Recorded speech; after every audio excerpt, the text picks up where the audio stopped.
തേന് ഇഷ്ടപ്പെടാത്തവരായിട്ടോ അത് കുടിക്കാത്തവരായിട്ടോ ആരും തന്നെ ഉണ്ടാവില്ല. ഇപ്പോൾ നമ്മൾ പുറത്ത് പോകുമ്പോഴും അല്ലെങ്കിൽ കടകളിൽ നിന്നൊക്കെ നമ്മളിപ്പോൾ കുപ്പിയിലൊക്കെ വാങ്ങിച്ചിട്ടൊക്കെ നമ്മൾ ഒരുപാട് കഴിച്ചിട്ടുണ്ടാവും. അതിപ്പോൾ ചെറുതേനുമുണ്ട് വലുതേനുണ്ട്. എന്നാൽ നമ്മൾ പല ആളുകളും ഇത് എടുക്കുന്നത് എങ്ങനെയാണെന്നുള്ളത് കണ്ടിട്ടുണ്ടാവില്ല. അതാണ് നമ്മളിന്ന് കാണിക്കുന്നത്. എൻ്റെ വീട്ടിലത്തെ ഒരു സംഭവമാണ്. ചെറിയ തേന് നമ്മൾ എടുക്കുന്ന ചെറിയൊരു പരിപാടിയാണ് ഇന്ന്. അപ്പോൾ നമ്മൾ ആദ്യം ഈ ഒരു ബോക്സിനകത്തുള്ള ഈച്ചകളെ നമ്മൾ ചെറിയൊരു കുപ്പിയിലേക്ക് ആക്കുകയാണ്. അത് എന്തിനാണ് ആക്കുന്നതെന്ന് വെച്ചാൽ ഇപ്പോൾ നമ്മൾ പെട്ടെന്ന് ആ ഒരു മൂടി ആ ഒരു അടപ്പ് തുറക്കുന്ന സമയത്ത് ഒന്നായിട്ട് നമ്മുടെ മേത്തിലേക്കൊക്കെ ഈച്ചകൾ വരും. അപ്പോൾ അത് കുറക്കുന്നതിന് വേണ്ടിയിട്ടാണ് ഇങ്ങനെ ഒരു കുപ്പിയിലാക്കിയിട്ടുള്ള ഈ ഒരു ചെറിയൊരു സംഭവം നമ്മൾ ചെയ്യുന്നത്. അപ്പോൾ നമുക്ക് ഇതിനൊക്കെ ഒരു മാറ്റം ഉണ്ടാകും. കാരണം അല്ലാന്നുണ്ടെങ്കിൽ നമ്മൾ മൂക്കിലേക്കോ നമ്മൾ മുടിയുടെ ഉള്ളിലേക്കോ ഈച്ചകൾ ചെറിയ ഈച്ചകളായതുകൊണ്ട് നമ്മൾ മുടിയുടെ ഉള്ളിലേക്കൊക്കെ കയറിയിരിക്കാനും മറ്റു പല വിഷയങ്ങളൊക്കെ ഉണ്ടാവാൻ ചാൻസ് ഉണ്ട്. അതുകൊണ്ടാണ് നമ്മൾ ആദ്യം തന്നെ ഈ മുടി തുറക്കുന്നതിന് മുമ്പായിട്ട് ആ ഒരു ബോക്സ് മെല്ലെ തട്ടി ഒരുപാട് ഈച്ചകൾ നമ്മൾ കുപ്പിയിലേക്ക് ആക്കുന്നത്. അപ്പോൾ ഇനി ഏതായാലും നമ്മളതൊക്കെ കഴിഞ്ഞു. ഇനി മെല്ലെ നമ്മൾ ഈ ഒരു ബോക്സ് തുറക്കാനായിട്ടുള്ള ചെറിയൊരു പരിപാടിയാണ്. വളരെ വ്യത്യസ്തമായിട്ടുള്ള ഒരു തേൻ തന്നെയാണ് ഈ ഒരു ചെറുതേൻ എന്ന് പറയുന്നത്. പല ആളുകളും ഇത് കഴിച്ചിട്ടുണ്ടാവാം, പക്ഷെ ഇത് എടുക്കുന്നത് കാണുന്നവർ കണ്ടിട്ടുണ്ടാവില്ല. എടുക്കുന്നത് കാണുന്നത് തന്നെ വളരെ വ്യത്യസ്തമായിട്ടുള്ള ആളുകൾ തന്നെയായിരിക്കും. അപ്പോൾ നമ്മൾ വീട്ടിൽ നിന്നാണ് ഈ ഒരു കാഴ്ച നിങ്ങൾ മുന്നിലേക്ക് ഞാൻ എത്തിക്കുന്നത്. അപ്പോൾ ആ ഒരു അടപ്പൊക്കെ അവർ മെയ്ക് കൊണ്ട്, അതായത് പൂമ്പൊടിയിൽ നിന്നാണ് അവർ ഈ ഒരു ഇതൊക്കെ ശേഖരിക്കുന്നത്. അപ്പോൾ അതൊക്കെ മെയ്ക് കൊണ്ട് നല്ല ഉറച്ച് നല്ല ഒരു ഭദ്രമായിട്ട് അടച്ചു വെച്ചിട്ടുള്ള ഒരു ചെറിയൊരു സംഭവമാണ് അതിന് ഉള്ളിൽ നമ്മൾ കാണുന്നത്. അപ്പം നമ്മൾ മെല്ലെ ഇങ്ങനെ തുറന്നു. അപ്പോൾ ഇതാണ് അതിനകത്തുള്ള ഉള്ളിൽ നമുക്ക് കാണുന്ന കാഴ്ച. അതുകൊണ്ട് ഇതാണ് നമ്മുടെ തേന്. വളരെ വ്യത്യസ്തമായിട്ടുള്ള ഒരു കാഴ്ച തന്നെയാണ് പല ആളുകൾക്കും. അപ്പോൾ ഇതിനകത്ത് കാണുന്ന ഈ ഒരു ചെറിയൊരു സംഭവമാണ് അതിനകത്താണ് തേന്.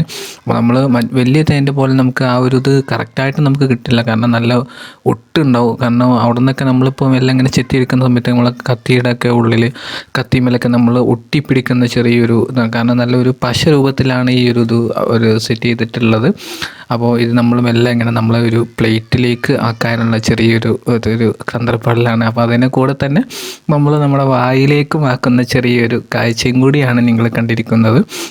വളരെ അപൂർവമായിട്ടാണ് ഇങ്ങനത്തെ ഇതൊക്കെ ഓരോരോ സ്ഥലത്തും ഉണ്ടാവാറുള്ളത്. പല ആളുകളിപ്പോൾ ഈ ഒരു തേനീച്ച കൃഷിയൊക്കെ ചെയ്യുന്നുണ്ട്.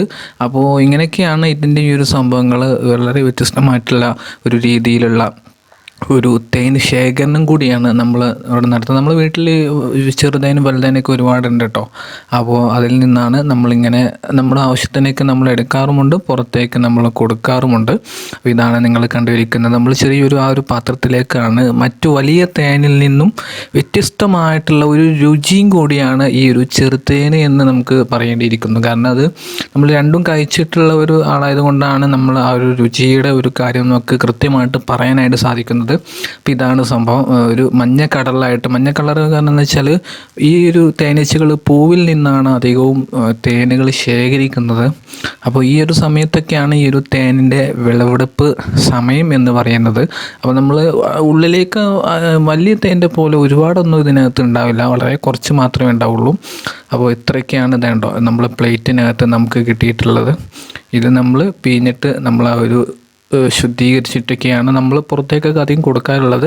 അപ്പോൾ ഇതിൻ്റെ ഒരു എന്താ പറയുക, ഒരു ചെറിയൊരു പ്രയാസം എന്ന് വെച്ചാൽ നമ്മൾ ഈ ഒരു തേനൊക്കെ എടുക്കുന്ന സമയത്ത് ഒരുപാട് ഈച്ചകൾ ഇപ്പോൾ ചത്തൊക്കെ പോകുന്നുണ്ട്. കാരണം നമ്മൾ ആ ഒരു പശ രൂപത്തിലായതുകൊണ്ട് അതിന്മേലൊക്കെ ഒട്ടിപ്പിടിക്കുന്നുണ്ട്. അപ്പോൾ അങ്ങനെ ചെറിയൊരു പ്രയാസം നമുക്ക് ഇതിൻ്റെ കൂടെ തന്നെ ഉണ്ട്. എന്നിരുന്നാൽ പോലും വളരെ ശ്രദ്ധിച്ച് മാത്രം കൈകാര്യം ചെയ്യേണ്ട ഒരു ചെറിയൊരു സംഗതിയും കൂടിയാണ് ഈ ഒരു തേൻ എടുക്കുക എന്നുള്ളത്. അപ്പോൾ ഇതാണ് നിങ്ങൾ കണ്ടുകൊണ്ടിരിക്കുന്ന ഒരു കാഴ്ചതയുണ്ടോ. നമ്മൾ അതിൽ നിന്ന് ചെറിയൊരു പീസ് എടുത്ത് നമ്മളെ കയ്യിലേക്ക് എടുത്തു. ഇനി അതുപോലെ തന്നെ നമ്മൾ വായിലേക്ക് ഇടാൻ വേണ്ടിയിട്ട് എന്ത് രുചിയാണെന്നറിയോ. അപ്പോൾ ഇങ്ങനെയൊക്കെയാണ് ഇതിൻ്റെ ഓരോരോ സംഭവങ്ങൾ. നല്ല രീതിയിലുള്ള ഒരു തേനിൻ്റെ ഒരു വിളവെടുപ്പ് തന്നെയാണ് അധികം ആളുകൾ നടത്താറുള്ളത്. അപ്പോൾ നമ്മളെ വീട്ടിലും അതേപോലെ തന്നെയൊക്കെയാണ് നമ്മൾ ചെയ്തു വരാറുള്ളത്, കണ്ടുവരാറുള്ളത്. അപ്പോൾ വേണ്ട അതിൻ്റെ മുകളിൽ കൂടെയൊക്കെ ഒരു ഈച്ച ഇങ്ങനെ അരിക്കുന്ന ഒരു സംഭവം, ആ ഒരു തേനീച്ച ഇങ്ങനെ നടക്കുന്നു. അപ്പോൾ ഇതിൻ്റെ ഉള്ളിലൊക്കെ ആയിട്ട് ഈ തേനുമലൊക്കെ ഒരുപാട് ഈച്ചകളുണ്ട്. അപ്പോൾ ഇതാണ് ആ ഒരു തേനീച്ച എന്ന് പറയുന്നത്. വലിയ തേനീച്ചയെ സംബന്ധിച്ചിടത്തോളം വളരെ ചെറുതാണ് ഇതിൻ്റെ തേനീച്ചകൾ. അപ്പോൾ ഇതിൻ്റെ ബാക്കിൽ തുറന്ന സമയത്ത് നമുക്ക് ഒരുപാട് മക്കൾ കാണാനായിട്ട് സാധിക്കും. ഇതാണ് ഈ ഒരു ഈച്ചകളുടെ മക്കൾ എന്ന് പറയുന്നത്. അപ്പോൾ അവിടെയും ചെറിയൊരു തേനുണ്ട്. അപ്പോൾ അത് നമ്മൾ ഏതായാലും എടുക്കുന്നില്ല, തൽക്കാലം അത് മാറ്റി വയ്ക്കുന്നത് മാത്രം. കൂടുതലായിട്ടും പറയുന്നില്ല. വീഡിയോ ഇഷ്ടപ്പെട്ടാൽ അഭിപ്രായം പറയുക. മറ്റൊരു വീഡിയോയുമായിട്ട് നമ്മൾ വീണ്ടും വരുന്നതായിരിക്കും. Okay, by.